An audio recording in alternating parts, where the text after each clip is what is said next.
Iran ইস্যুতে এবার ট্রাম্পকে কঠিন বার্তা দিল চীন। যুক্তরাষ্ট্রের প্রেসিডেন্ট ডোনাল্ড ট্রাম্প ইরান ও ইসরায়েলের ক্রমবর্ধমান সংঘাতকে উস্কে দেওয়ার জন্য অভিযোগ করেছে চীন।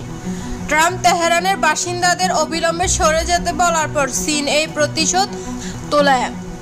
মঙ্গলবার 17 জুন নিয়মিত সংবাদ সম্মেলনে ট্রাম্পের বক্তব্য জানতে চাইলে পররাষ্ট্র মন্ত্রণালয়ের মুখপাত্র গুও জিয়াকুন বলেন, আগুনে ঘি ঢালা, হুমকি দেওয়া এবং চাপ সৃষ্টি করা পরিস্থিতি শান্ত সৃষ্টি করার পরিবর্তে সংঘাতকে আরও তীব্র ও বিস্তৃত করছে।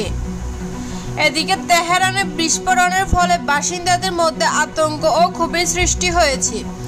আল জাজিরা জানায়, বাসিন্দাদের মধ্যে তীব্র উদ্বেগ ও ভয়ের অনুভূতিও রয়েছে। তবে মজার বিষয় হলো, রাজধানীতে যারা রয়ে গেছেন তাদের মধ্যে এক স্বতন্ত্র সংহতির অনুভূতি রয়েছে।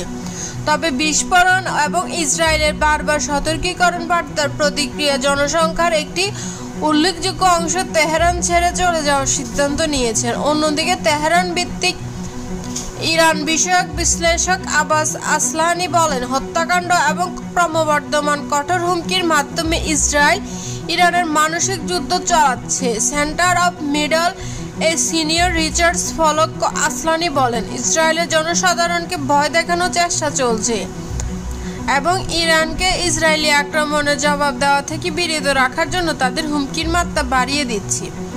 কিন্তু বাস্তবতা হলো যে ইরান এখন পর্যন্ত পূর্ণ শক্তি নিয়ে আসেনি, কারণ তারা এই সংঘাতে মার্কিন যুক্তরাষ্ট্র জড়িত হওয়ার সম্ভাবনা উন্মুক্ত রেখেছে। তিনি বলেন, ইসরায়েলের আক্রমণ ও হুমকির ইরানে ভয় ও বিশৃঙ্খলা সৃষ্টির পরিবর্তে জাতীয় ঐক্যের একটি শক্তিশালী অনুভূতি তৈরি হয়েছে। ইসরায়েলি হামলা দেশটিকে প্রতিশোধ নেওয়া থেকে বিরত রাখতে পারবে না।